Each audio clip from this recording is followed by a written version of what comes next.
예수라면 어떻게 하실까? 예수라면 어떻게 하실까? 이 책을 여러분이 읽어보신 분들이 계실 겁니다.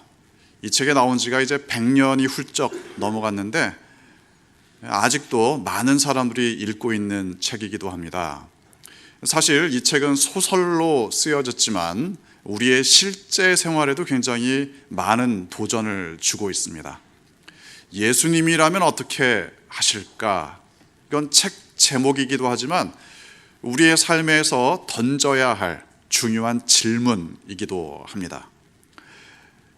예수님이시라면 이런 상황에서, 내가 직면하고 있는 이런 상황에서 과연 어떻게 하실까? 이렇게 질문을 던지고 그 질문에 대한 답으로 살아간다, 이런 이야기죠. 예수님을 따라 살겠다, 이건 모든 그리스도인들의 기본적인 방향이 아닙니까? 그런데 어떻게 하는 게 예수님을 따라 사는 거냐? 여러 가지 방법이 있을 수 있는데 그 중에 하나가 이런 겁니다. 먼저 질문을 던지는 거죠. 예수님이라면 어떻게 하실까? 그리고 이 질문에 대해서 진지하게 겸손하게 답을 내고 그 답을 따라서 살아가는 것, 이것도 아주 좋은 방법 중에 하나라고 할 수 있습니다. 이렇게 말씀하시는 분들이 있습니다. 성경에 나오지 않는 일들은 어떻게 해야 되느냐? 성경에서 다루지 않는 일들에 대하여 어떻게 하나님의 뜻을 추구해야 하는가? 그런데 이게 두 가지의 방향이 있습니다. 한편으로는 정말 진지하게 물어보시는 분들이 있습니다.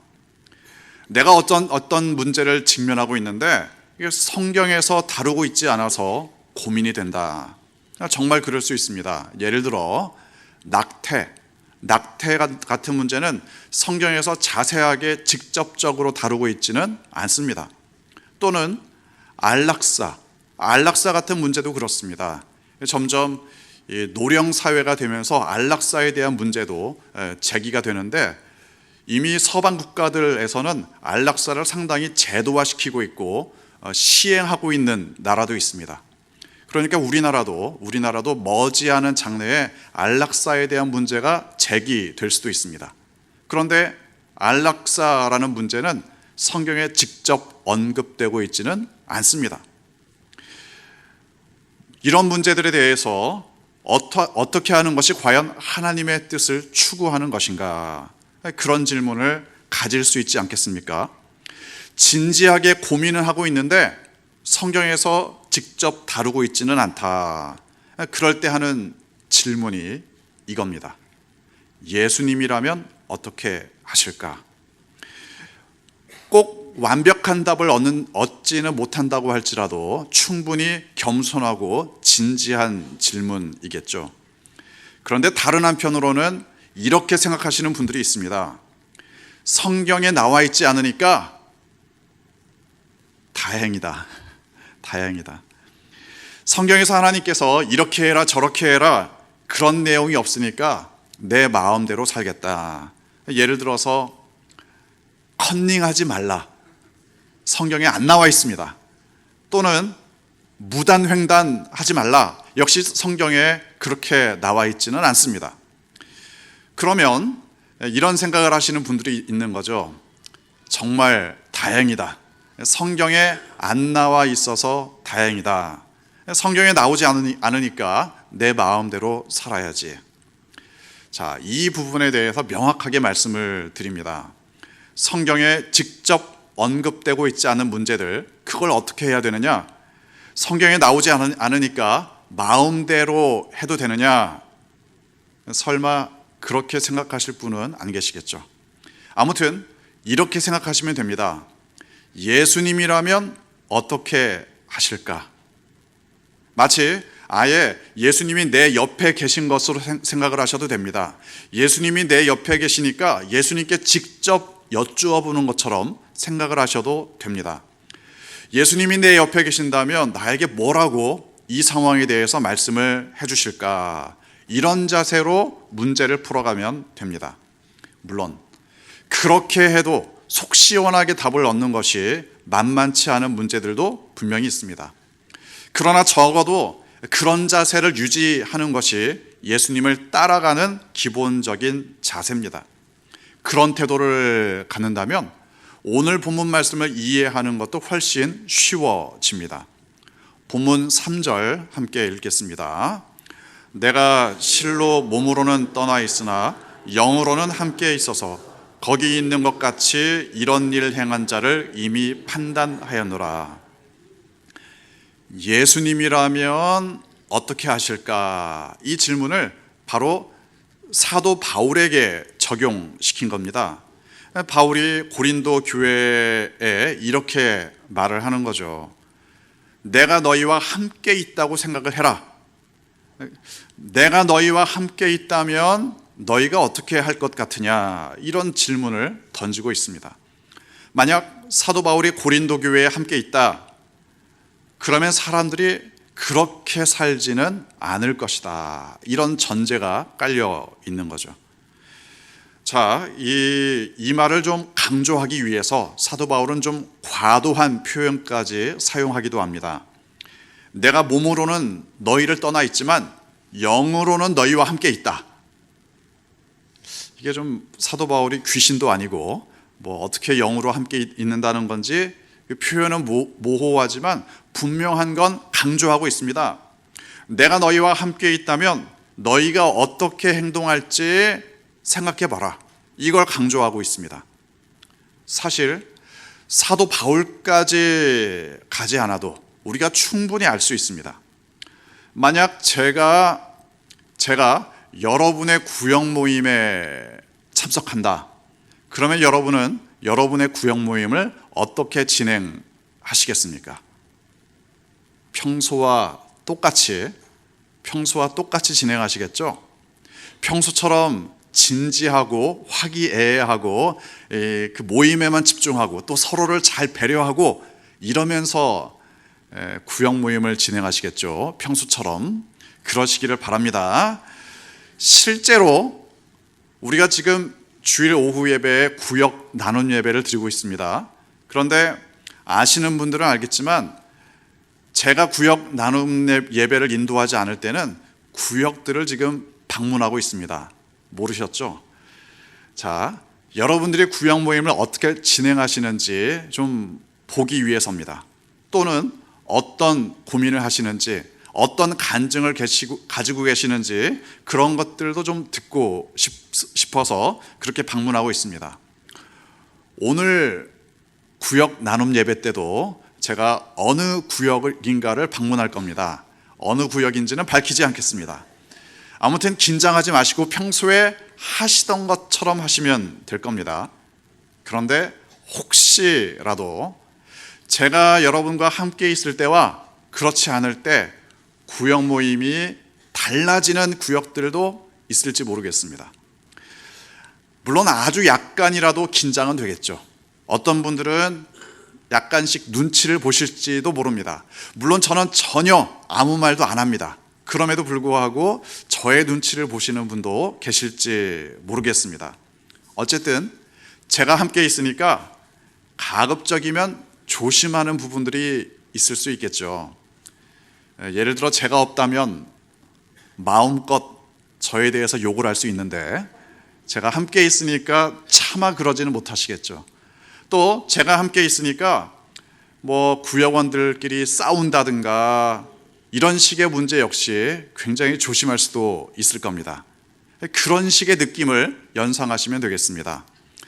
그래서 만약 사도 바울이 고린도 교회에 함께 있다.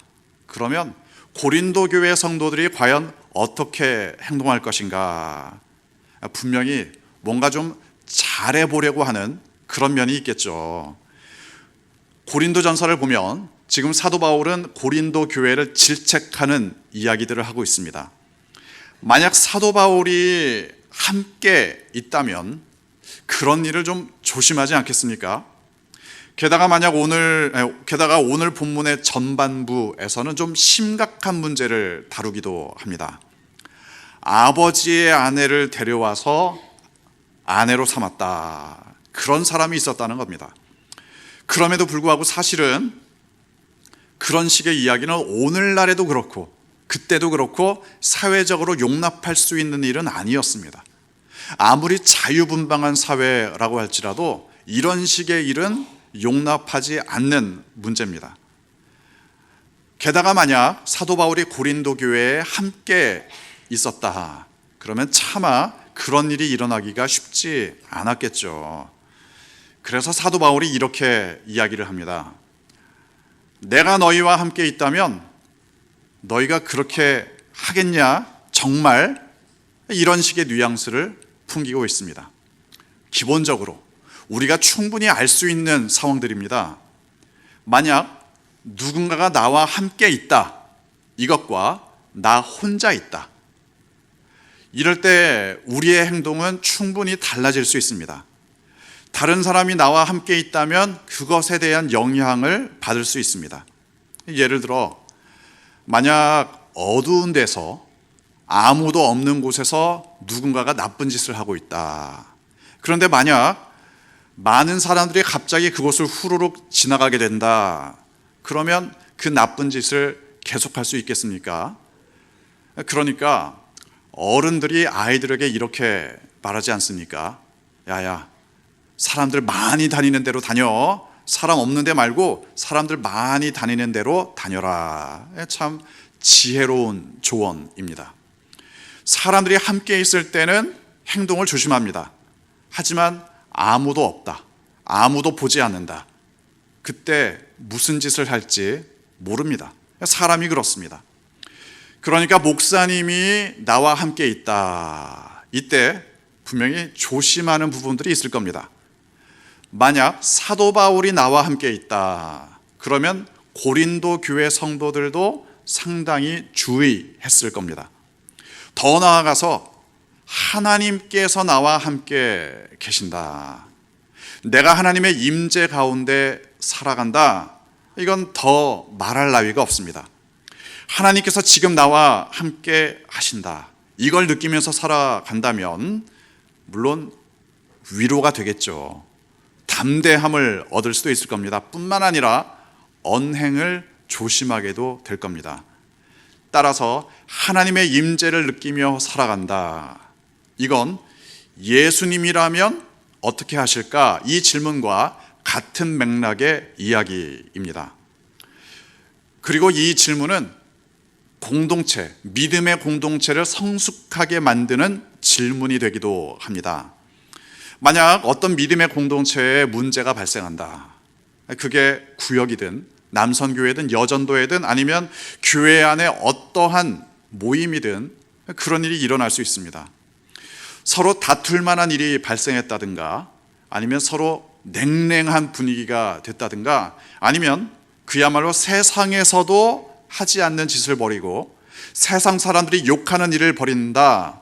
만약 이런 일이 벌어진다, 물론 사람들이 모이다 보면 문제가 발생할 수도 있습니다. 정도와 내용의 차이는 있겠지만 아무튼 어떤 식으로든지 사람들이 모였을 때 문제가 발생할 수 있습니다. 그런데 더 중요한 게 있습니다. 문제가 발생했을 때 믿음의 공동체가 그 문제를 어떻게 대하고 어떻게 풀어가는가, 그것에 따라서 믿음의 공동체가 한층 더 성숙하게 되기도 합니다. 또는 그렇지 않다면 그 문제를 제대로 해결하지 못한다면 한 단계 떨어지는 공동체가 될 수도 있습니다. 그런데 그 문제를 다룰 때 아주 좋은 방법 중에 하나가 바로 이겁니다. 서로가 이런 질문을 하는 거죠. 예수님이라면 이 문제를 어떻게 하실까? 예수님이 지금 이 자리에 함께 계신다면 어떻게 하실까? 이게 믿음의 공동체 안에서 그 문제를 풀어가는 데 있어서 아주 중요한 도구가 될 수 있습니다. 그리고 그런 식으로 문제를 풀어갈 때 그 믿음의 공동체에 대해서 이렇게 말할 수 있습니다. 그 구역은, 그 남선교회는, 그 여전도회에는 영적인 자정 능력이 있다. 영적인 자정 능력이 있다. 하나님의 임재 가운데 예수님이라면 어떻게 하실까? 이 질문으로 공동체의 문제를 해결해 나간다면 그 공동체가 성숙한 공동체가 됩니다. 문제를 스스로 해결할 수 있는 공동체가 된다는 말이죠. 특히 이 사실을 여러분 기억하시기 바랍니다. 어떠한 문제든지, 어떠한 공동체의 문제든지 해결하지 않으면 그게 그냥 사라지는 게 아닙니다. 나만 가만히 있으면 넘어가겠지? 나만 참고 있으면 아무 문제 없겠지? 그렇지 않습니다. 본문 6절 함께 읽겠습니다. 너희가 자랑하는 것이 옳지 아니하도다. 적은 누룩이 온 덩어리에 퍼지는 것을 알지 못하느냐. 적은 누룩이 온 덩어리에 퍼진다. 이 누룩이라는 게 요즘은 이스트라고 말을 하죠. 이스트. 이걸 이제 적은 양을 넣어도 굉장히 많이 부풀어 오릅니다.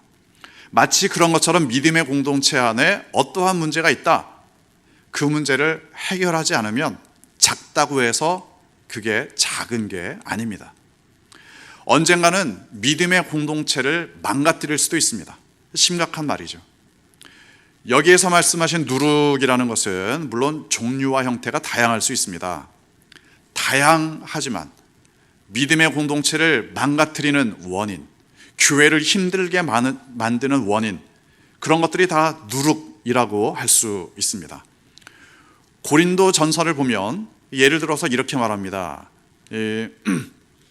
서로 비교하는 마음을 갖는다든가, 하나님의 은혜를 인정하지 않고 자기가 잘나서 그렇게 된 줄로 생각한다든가, 교만해진다든가, 어떻게 하면 상대방이 아니라 내가 인정을 받고 내가 더 높은 자리에 올라가느냐, 이런 마음들, 이런 게 다 교회를 힘들게 만드는 원인들입니다.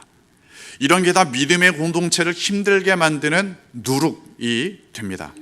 이 문제들을 해결하지 않으면, 그냥 놔두면 그 작은 것이 믿음의 공동체 전체를 힘들게 만드는 원인이 될 수도 있습니다.